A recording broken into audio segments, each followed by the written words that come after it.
See, LES and OPPD do a better job than I would say NPPD does. Although NPPD does have the Ainsworth, Broken Bow, and other large wind farms.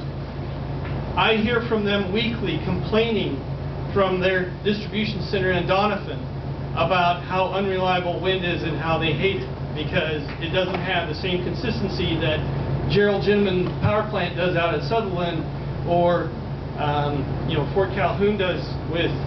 Anyway, would you like to comment? Sure. Hi, I'm Eric Williams. Hi, everybody. I'm Eric Williams. I'm a director at OPPD Subdivision 6 in Northeast Omaha, and my comments are my own, do not represent the official position of the district.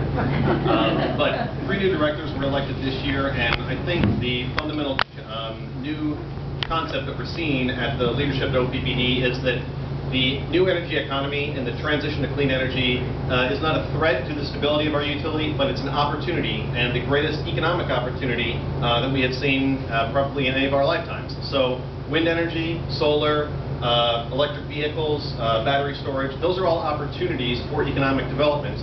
And I think moving forward, OPPD is going to continue to focus on how we can reliably and environmentally sensitive way generate energy to meet all of the needs of the people here. So there are strategic directives that dictate how OPPD determines what is the interest of the utility.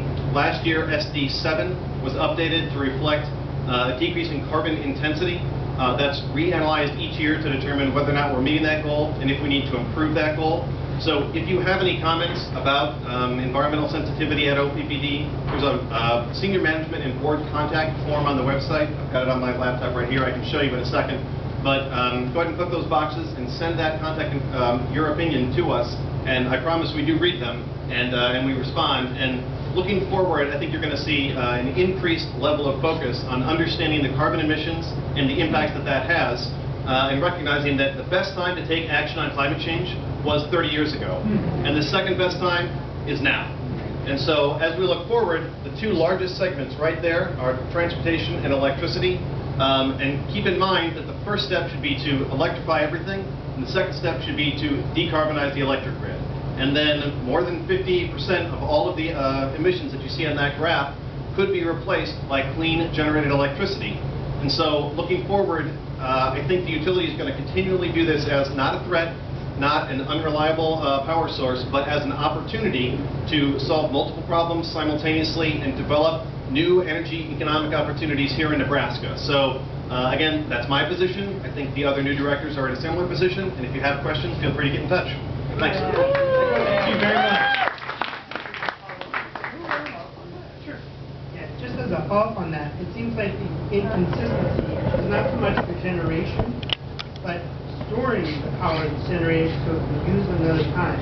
Are there some creative ways that, mechanical ways, not just always battery, where we can store power for later use? Well, I might be able to answer some of these. I know that there are some locales that do the water pumping. Is that one of them? So they have towers, they pump them full of water. When they have over generated, and then when they need that power, then they release the water from the tower, and that runs the turbine, and so they get it. Another one is with UPSs is the big springs, which are very cool. Scott Technology, which is the 68th and Pine, over 60% of their UPS power, their backup for OPPD is with these giant springs. And so they load those springs up when they have all the electricity they need, and then if they lose power, they let those springs unwind, and that's what actually provides electricity for a huge data center. That used to be a backup for SAC. I'm sorry. Yeah. So, and currently in the short term, the best answer is that we are a member of the Southwest Power Pool, and so we distribute our energy across several states all the way down. Not Texas; they do their own thing. But southwest from here, and so if it's windy in Nebraska and it's not in Oklahoma, that energy gets transmitted down onto the grid, and so there's a really elaborate system of energy management that helps to take energy from where it's produced to where it's needed. So for the next several years, that's going to handle most of the clean energy that's coming online. Beyond that, we are going to need more elaborate and technical energy storage systems, but you're finding new types of storage all over the place, like this vest actually has a battery pack in it and is heating right now. So This is an example of chemical energy storage, just a little battery pack. But batteries and clean energy are technology, and two things happen to technology over time. They get cheaper, they get more efficient.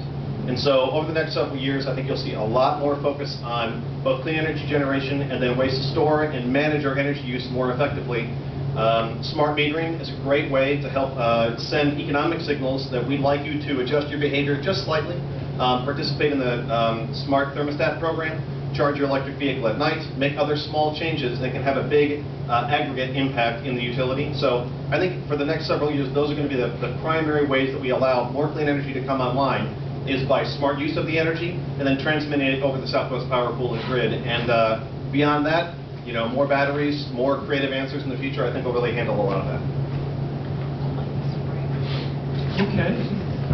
What additional questions do we have? Oh, yes. You bet. Hey everyone. This is more of a comment, but I will just say that I'm a financial advisor here in Omaha, and this is not the best of news, but I'll just let you know, because ignorance is bliss, but you don't need that right now. So, if anyone has a 401k or a retirement plan at their employer's, employer's plan, you most likely, no matter how clean your lifestyle is, you most likely are invested in Exxon and some of these oil producers because you own an S&P 500 fund, which directly invests in these companies. There are socially responsible funds out there, but no one can come to an agreement on what exactly socially responsible means. So I don't really have an answer for you, but just so you're aware, you might have exposure to some of these companies. So that's something to check out. Then my question was, how close are we to being on individual home base viable to purchase our own solar storage for just ourselves if we own a home? Like, is that possible?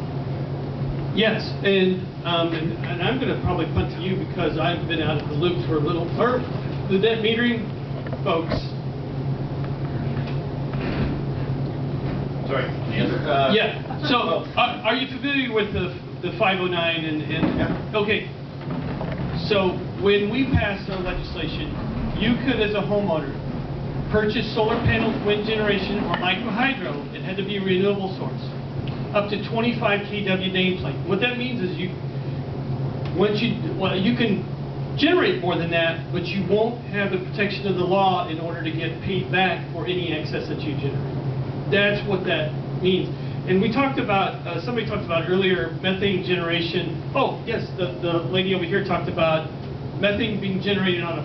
Danny Clusie up in Cummings County does this where he has a hog operation. He actually sequesters all the methane that's generated from his confinement operation, and he uses that, runs it through a generator, and he sells back to NPPD all his excess electricity, which he barely uses hardly any of it. Anyway, back to what you're thinking. You can do that now. So the process, you have an existing home or you have a new home, and you want to have renewable energy on that home. First thing you need to do is contact your utility, and they're going to have a form or a process that you're going to have to go through for a review. The main thing that they're going to be concerned about is safety, lineman safety.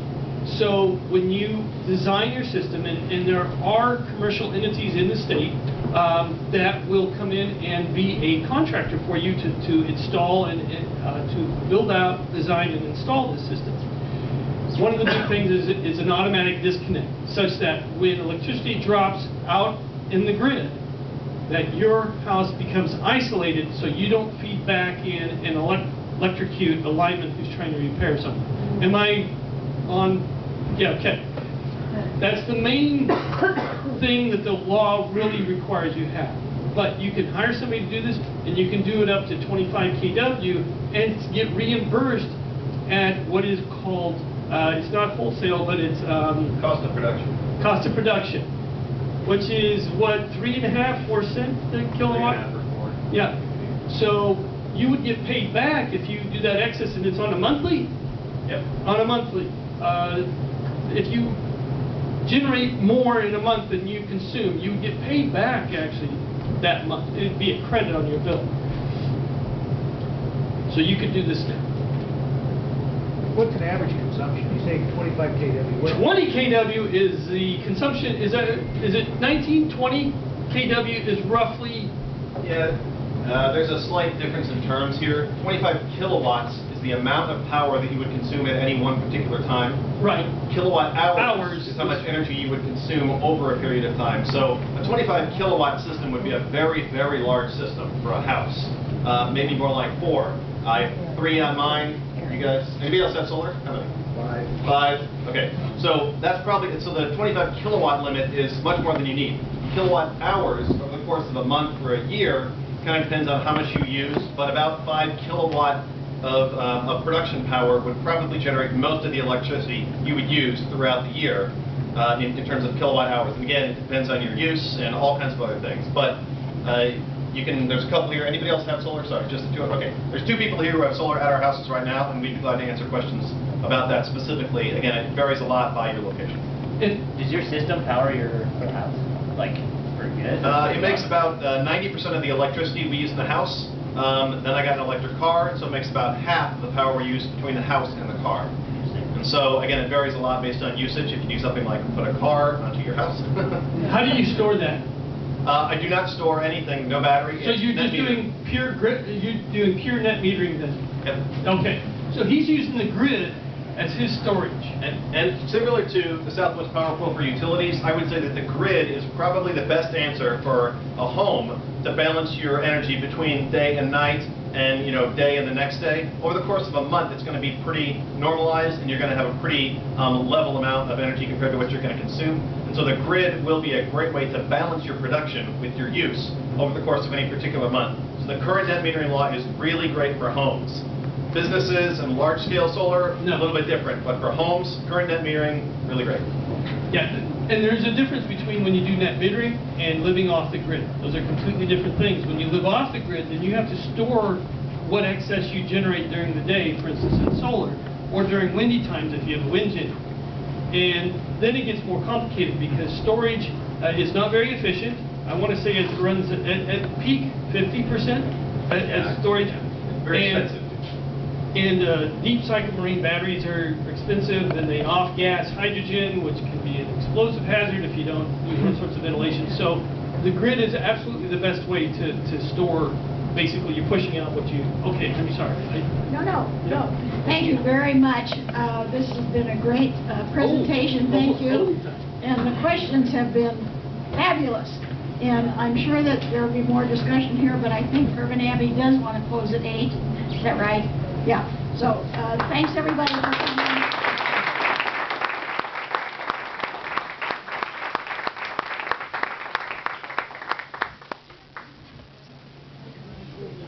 If you have not signed in yet, we have some clipboards that are still floating around. Please find one and sign in. Maybe raise your hand.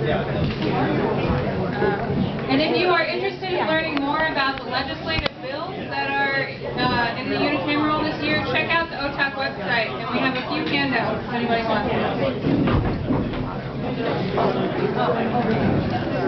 wants.